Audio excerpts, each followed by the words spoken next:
মানে ওরা sprinkler tablet পাইলে পাগলের মতো হয়ে যায়। যদিও এই ট্যাঙ্কের মোজাইকের পরিমাণটা একটু বেশি হয়ে গেছে, আপনারা একটু দেখেন যে মাশাআল্লাহ কি সুন্দর লাগছে। আমার ডেন্সাগুলা কি সুন্দর, মাছগুলা কি সুন্দর ঘোরাঘুরি করতেছে। ব্লু ডায়মন্ড একটা ব্যাচ এখানে জাস্ট এগুলো অ্যাডাল্ট হওয়া শুরু করছে। এখন এইটা থেকে আমার ব্লু ডায়মন্ডের যে মেইন ব্যাচটা ছিল। আসসালামু আলাইকুম, আমি সৌরভ, আপনাদের স্বাগত জানাচ্ছি আমার channel SN aquarist YouTube channel. Welcome to my blog. আজকে আমার ফার্মের কিছু টুকিটাকি কাজ আছে এবং এটা বলতে পারেন ছোট্ট একটা ফার্ম আপনি দেখানোর চেষ্টা করবো। So let's go. আমি আমার ডাম্বো মোজাইকগুলোরে একটা স্প্রিংলার ট্যাবলেট দিলাম। জাস্ট দেখেন মাশাআল্লাহ কিভাবে খাইতেছে। জাস্ট দেখেন, যদিও ডাম্বো মোজাইকগুলো এখানে এখনো নিউ অ্যাডাল্ট, মাত্র এখনো ফুল কালার আসে নাই, কিন্তু জাস্ট দেখেন মাশাআল্লাহ কিভাবে খাইতেছে। মানে ওরা স্প্রিংলার ট্যাবলেট পাইলে পাগলের মতো হয়ে যায়। যদিও এই ট্যাঙ্কে ডাম্বো মোজাইকের পরিমাণটা একটু বেশি হয়ে গেছে, এখান থেকে ডাম্বো মোজাইকগুলো সরাই ফেলতে হবে। কিছু ডাম্বো মোজাইক এই ট্যাঙ্ক থেকে আমি সরাই ফেলাইবো, কারণ এই ট্যাঙ্কে ডাম্বো মোজাইকের পরিমাণটা একটু বেশি হয়ে গেছে। জাস্ট দেখেন মাশাআল্লাহ খাই কি হয়ে জাস্ট ওরে। আর ফিমেল গুলা দেখেন, আমার যে 3টা ফিমেল থেকে আমি এতগুলো মাছ তৈরি করছি আলহামদুলিল্লাহ। এখানে আমার 3টা ফিমেল ছিল, মেল গুলা মারা গেছে, 3টা ফিমেল ছিল। ওই ফিমেল থেকে আলহামদুলিল্লাহ এই যে এতটুকু। এখানে অলমোস্ট আমার এই ট্যাঙ্কে অলমোস্ট আমার ডাম্বো মোজাইক প্রায় ধরেন 30 পেয়ারের মতো ডাম্বো মোজাইক হয়তো এই ট্যাঙ্কে আলহামদুলিল্লাহ হবে। তো বেশি হয়ে গেছে, এখান থেকে সরাই ফেলাইবো আর কি। আমিও একটু পোলার ব্যাটার ট্যাঙ্কটা একটু দেখাই, জাস্ট আপনারা একটু দেখেন যে মাশাআল্লাহ কি সুন্দর লাগছে। আমার ডেন্সাগুলা কি সুন্দর, মাছগুলা কি সুন্দর ঘোরাঘুরি করতেছে। মানে এইরকম দেখলে কার মন ভালো না হয়। জাস্ট দেখেন কি সুন্দর। জাস্ট আপনার এই ট্যাঙ্কগুলোর মধ্যে ডেন্সাগুলো দেখেন, ডেন্সাগুলো কি নিচন থেকে উপর থেকে উঠতেছে, সবগুলো সূর্যমুখী দেখেন। মানে একদম হচ্ছে এই সূর্যের দিকে তাকিয়ে আছে, মানে কি সুন্দর একটা ফ্লোতে আছে এবং মাছগুলো উপরে ঘোরাঘুরি করতেছে। জাস্ট অস্থির। দেখেন আমি যদি হাতটা দেখতে না দিই সবগুলো হাতের কাছে চলে আসবে। দেখেন দেখেন মাশাআল্লাহ কি সুন্দর লাগতেছে না। এই যে এই ভিউটা হচ্ছে কোটি টাকার ভিউ মাশাআল্লাহ। আর আমার অ্যাঞ্জেল গুলা আগের থেকে অনেক বড় হয়ে গেছে। এই যে অ্যাঞ্জেল গুলো অনেক বড় হয়ে গেছে, এগুলো একটা পেয়ার অফ করার ইচ্ছা আছে, দেখি কি হয়। যে দুইটাই হয়তো মেল হতে পারে, জানি না। যদি মেল ফিমেল যদি হয়ে যায় তাহলে 2টা পেয়ার অফ হয়ে যাবে, আর যদি মেল ফিমেল না হয় তাহলে এগুলাকে আলাদা পেয়ার অফ করবো। আরেকটা বিষয় আছে, পোলার বার্ড 2টা পেয়ার বাচ্চা নিয়ে ঘুরতেছেন। যদি দেখাই এই যে নিচের যে পেয়ারটা আছে, এই যে নিচের যে পেয়ারটা দেখা যাচ্ছে, এগুলো বাচ্চা নিয়ে ঘুরতেছে। আমি একটু দেখাতে পারবো কিনা, যদি দেখাতে পারি। এগুলো বাচ্চা নিয়ে ঘুরতেছে, এই যে অল্প অল্প দেখা যাচ্ছে ছোট ছোট, এই যে বাচ্চা নিয়ে ঘুরতেছে। মাশাআল্লাহ জোস লাগে এক কথায়। আমার সেটআপটা অলওয়েজ জোস লাগে। আর মাছগুলো এত সুন্দর, এত ফ্রেন্ডলি। এখানে আমি যে কোনো মাছ পালতে পারবো। আমি চাইলে এখানে গাপ্পিও দিতে পারবো, কিন্তু গাপ্পির বাচ্চা পাবো না। কিন্তু যে গাপ্পিগুলো দিব ওই গাপ্পিগুলোর আর কোনো ক্ষয়ক্ষতি হবে না, এটা নিশ্চিত। মানে পোলার তো অ্যাগ্রেসিভ মাছ, অনেক ক্ষেত্রে দেখা যায় যে এক পেয়ার অন্য পেয়ার কি সহ্য করতে পারে না, কিন্তু সেই জায়গায় আমার মলি আছে। এখানে 2-3 টাইপের মলি আছে এটার মধ্যে। হোয়াইট রেডিয়াম মুন্ডের মলি আছে, নর্মাল মলি আছে, তারপরে হচ্ছে আমার গ্রিন মলি আছে, এই যে গ্রিন মলি আছে। তো এত মানে একটু আমি ইচ্ছে কিন্তু রাখছি এগুলা, যাতে করে দেখি অন্য কোনো কালার বা ভেরিয়েশনের বাচ্চা আসে কিনা। তো এই কারণে রাখা। কিন্তু মাশাআল্লাহ দেখেন মানে কোনো ক্ষয়ক্ষতি করতেছে না। এগুলা যে যার মতো ঘুরতেছে, একদম ফ্রেন্ডলি ঘুরতেছে।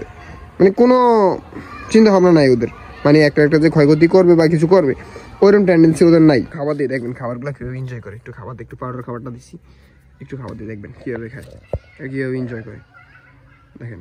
মানে একদম ফ্রিলি মুভ করে বা একদম ফ্রিলি চলাচল করে। এই বিষয়টা খুব ভালো লাগে আমার। অনেকে বলে যে ভাই পোলার বার্ড আমি 2 পেয়ার একসাথে রাখতে পারি না, বা বাচ্চাগুলো এইগুলো খেয়ে ফেলে, বা বাচ্চাগুলো মেরে ফেলে।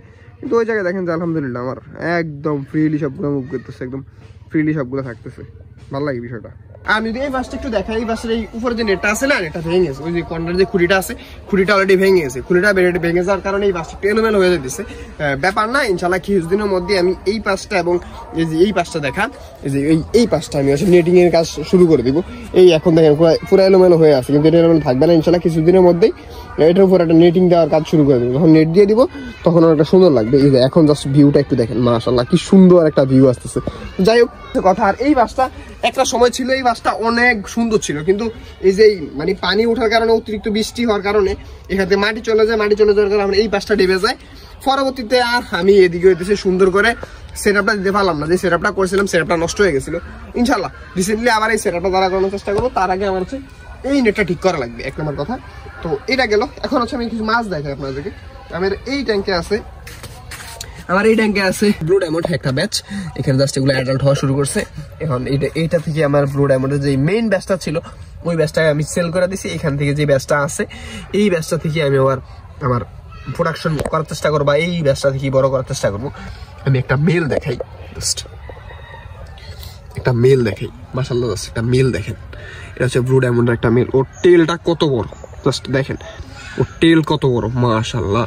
কিন্তু ব্লু ডায়মন্ডের একটা সমস্যা হচ্ছে কি, ব্লু ডায়মন্ডের মেল অনেক কম হয়, ফিমেল তুলনামূলকভাবে অনেক বেশি হয়, কিন্তু মেল অনেক কম হয়। এটা সবচেয়ে বড় একটা সমস্যা। মেল অনেক মানে তুলনামূলকভাবে ফিমেল অনেক বেশি হয়, মেল অনেক কম হয়। কিন্তু অনেকে হচ্ছে পেয়ার আপ চায়, এখন পেয়ার আপ চাইলে যে আমার একটু প্যারা খাওয়া লাগে আর কি। তো এইরকম একটা ট্যাঙ্কের মধ্যে পালতেছি অল্প কিছু মাছ, এগুলো এখানে অ্যাডাল্ট হবে, বড় হবে। এখান থেকে এগুলো যখন বড় হবে এইটারই হচ্ছে মেইন ব্লু ট্যাঙ্ক বানাবো। যদিও একটা সময় এই ট্যাঙ্কটাই ছিল আমার ব্লু ডায়মন্ডের মেইন ট্যাঙ্ক, যদিও পরবর্তী সরানো হয়েছে। এই ট্যাঙ্কটা সরি, এই ট্যাঙ্কটা ছিল আমার ব্লু ডায়মন্ডের মেইন ট্যাঙ্ক। তো এই ট্যাঙ্কে দিছি, ইনশাল্লাহ দেখি ভালো একটা প্রোডাকশন রেট আনার চেষ্টা করবো। আর এই ব্যাস সেটআপটা যদি একটু দেখাই, এই পাশে আমাদের সেটআপটা আছে। এই সেটআপটা হচ্ছে আমি ঘুরে রাখছি, কারণ এটার মধ্যে সবগুলোর মধ্যে আমার মোটামুটি জামা মাছ করা আছে। জামা মাছ করার কারণে আমি সবগুলো ঘুরে রাখছি। আমি যদি ঘুরে না রাখি জামা মাছ এলগি ধরে যাবে, এই কারণে আমার প্রত্যেকটা ট্যাঙ্কি এই পাশে ঘুরে দেওয়া আছে। তো এইটা হলো কথা। আর এই ট্যাঙ্কে যদি কি আছে আমি যদি আপনাদেরকে একটু দেখাই, এই ট্যাঙ্কে হইতেছে আমার একটা মোটামুটি সুন্দর একটা প্লান্টের ট্যাঙ্ক করার চেষ্টা করছি। আমি যদি আপনাদেরকে একটু দেখাই, এইটার মধ্যে আমি সুন্দর একটা ন্যাচারাল এনভায়রনমেন্ট দিয়ে সুন্দর একটা ট্যাঙ্ক করার চেষ্টা করি। যদিও এখন সূর্য আলোর কারণে ভালোভাবে বোঝা যাইতেছে না, আপনাদেরকে কীভাবে বোঝাই জানি না। এই তো এখন হয়তো বোঝা যাইতেছে। এই তো এটার মধ্যে আমি মূলত হচ্ছে মেইনলি আমি প্লান্ট করার চিন্তা ভাবনা আছে, আমার জাওয়া মাছ করার চিন্তা ভাবনা আছে। আমি এটার মধ্যে মেইনলি জাওয়া মাছ করতেছি, এই যে নিচনে জাওয়া মাছ করতেছি। এবং এই পাশে হচ্ছে আমি কিছু জঙ্গল বেল লাগিয়ে দিছি, যাতে করে সুন্দর একটা ভিউ আসে। এই পাশে জঙ্গল বেল আছে।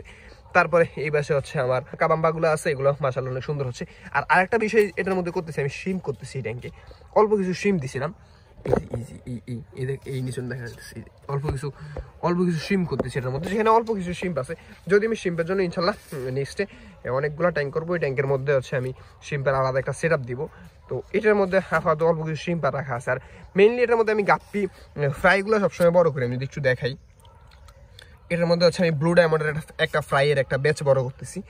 আমার ব্লু ডায়মন্ড সবসময় আমি এই ট্যাঙ্কটার মধ্যে ব্লু ডায়মন্ডের একটা ব্যাচ বড় করি।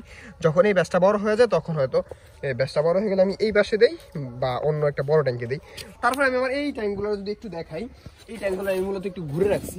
এটার মধ্যে মাশাআল্লাহ শিম্প আছে, এটার মধ্যে মাশাআল্লাহ অসম্ভব পরিমাণ এবং অনেক শিম্প আছে এটার মধ্যে। যদিও শিম রিলেটেড আমি আলাদা একটা ভিডিও আপনাদেরকে দিব, কীভাবে শিম ব্রিড করাবেন, শিম কীভাবে কি যত্ন করবেন, ওই রিলেটেড ভিডিও চান কিনা একটু আপনি বলেন। এই যে দেখেন শিম্প, আপনি যদি আমি জাস্ট এই ভিডিওতে একটা ইনফরমেশন দিই, শিম্পে যদি আপনি আলাদা সেটআপে দিতে পারেন মাশাআল্লাহ জোস হয়, শিম্প মাশাআল্লাহ জোস লেভেলে হয়। যদি আপনার আলাদা একটা সেটআপে যদি শিম্প করতে পারেন, এই দেখেন থোকায় শিম্প ধরে আছে। যদি আমার শিম্প অনেক কম, কিন্তু এখানে অনেক কম আছে, কিন্তু আলহামদুলিল্লাহ যা আছে এনাফ। অনেক বাচ্চা কাচ্চা আছে, এই জায়গায় অনেক বাচ্চা কাচ্চা আছে শিম্পের। হ্যাঁ, তো এগুলা বড় হয়ে গেলে আমি ইনশাল্লাহ অনেক বড় একটা সেটআপ দেওয়ার চেষ্টা করবো, বা বড় একটা সেটআপে দিলে এক্সট্রা শিম পালবো। শিম হচ্ছে অনেকে গাপ্পির সাথে পালে, কিন্তু গাপ্পির সাথে পালার চাইতে আমি মনে করি শিম যদি এক্সট্রা ট্যাঙ্ক থাকে, এক্সট্রা ট্যাঙ্কে যদি শিম পালেন সবচেয়ে বেটার একটা রেজাল্ট পাবেন। এই যে দেখেন এখানে অনেকগুলো শিম্প আছে, এই দেখেন থোকায় শিম ধরে আছে মাশাআল্লাহ, থোকায় শিম্প, এই যে। এটার মধ্যে দেখেন, এটার মধ্যে হচ্ছে আমার রেড টেল প্লাটিনামের ফ্রাই আছে। আর এই পাশে কিছু জাওয়া মাছ করতেছিলাম, জাওয়া মাছে যে কিছুদিন বাড়িতে ছিলাম না, ওরা এলগি ধরে ফেলাইছে, এই কারণে এগুলো ঘুরে রাখতে হয়। এটার মধ্যে হচ্ছে আমার রেড টেল প্লাটিনামের একটা ব্যাচ তৈরি করতেছি আর কি আপনাদের জন্য। আমার কাছে প্রচুর রেড টেল প্লাটিনাম চাইতেছেন, দিতে পারতেছি না। তো এখানে ব্যাচটা রেডি হলে আপনাদেরকে দিতে পারবো। তারপর যদি এটা দেখাই, এটার মধ্যে হচ্ছে রোস্টেলের একটা ব্যাচ তৈরি হচ্ছে। রোস্টেল মাশাআল্লাহ মাছটা অসম্ভব সুন্দর। আমি আপনাদেরকে রোস্টেলটা দেখাবো। রোস্টেল মাছটা মাশাআল্লাহ অসম্ভব সুন্দর, এবং রোস্টেলের একটা বিশেষত্ব আছে। রোস্টেলের সবচেয়ে ভালো একটা বিশেষত্ব কি, রোস্টেল হচ্ছে বাচ্চা খুবই কম খায়, মানে এবং বাচ্চার পরিমাণ অনেক দেয়, এবং বাচ্চা অনেক কম খায়, মানে খায় না বললেই চলে। আমার মেইন ট্যাঙ্কি দেয়, আমরা বলতে পারি নাম মাত্র কিছু প্লান্ট দিয়ে রাখছি। রোস্টেলটা করতে পারেন, এটার মার্কেট চাহিদা আলহামদুলিল্লাহ অনেক ভালো, এবং হচ্ছে মাছটা অনেক স্ট্রং। এবং সবচেয়ে ভালো কথা হচ্ছে মাছটা বাচ্চা খুবই কম খায়, এবং মাছটা অনেক স্ট্রং, দেখতে অনেকটা সুন্দর লাগে। তো আপনারা চাইলে রোস্টেলটা করতে পারেন, রোস্টেলটা অনেক ভালো একটা মার্কেট চাহিদা আছে। তারপর ট্যাঙ্কে যদি যাই, তারপর ট্যাঙ্কে হচ্ছে আমার কিছু রেড মস্কর ফ্রাই আছে, এই জায়গায় কিছু রেড মস্কর ফ্রাই আছে, এবং মোটামুটি রেড মস্করই ফ্রাইড এই ট্যাঙ্কে আছে, আর কোনো মাছ নাই। অল্প কিছু রেড মস্কর ফ্রাই আছে এটাতে। মাইক বাজ আছে, জানি না কোয়ালিটি কি কিরকম আসবে। আর এটার মধ্যে দেখে এটার মধ্যে যাওয়া ওয়াজ করতেছি, যদিও কিছু এলগি হয়ে গেছে এবং এটার মধ্যে মাছের মধ্যে হচ্ছে রেকটেল প্লাটিনাম আছে। তো এগুলো বড় হলে তারপর কালারটা বুঝাতে পারবো। তো আজকের মতো ভিডিওটি কেমন লাগছে অবশ্যই কমেন্ট বক্সে কমেন্ট করবেন। আজকের মতো ভিডিও পর্যন্ত সবার জন্য দোয়া করেন। ধন্যবাদ, আসসালামু আলাইকুম।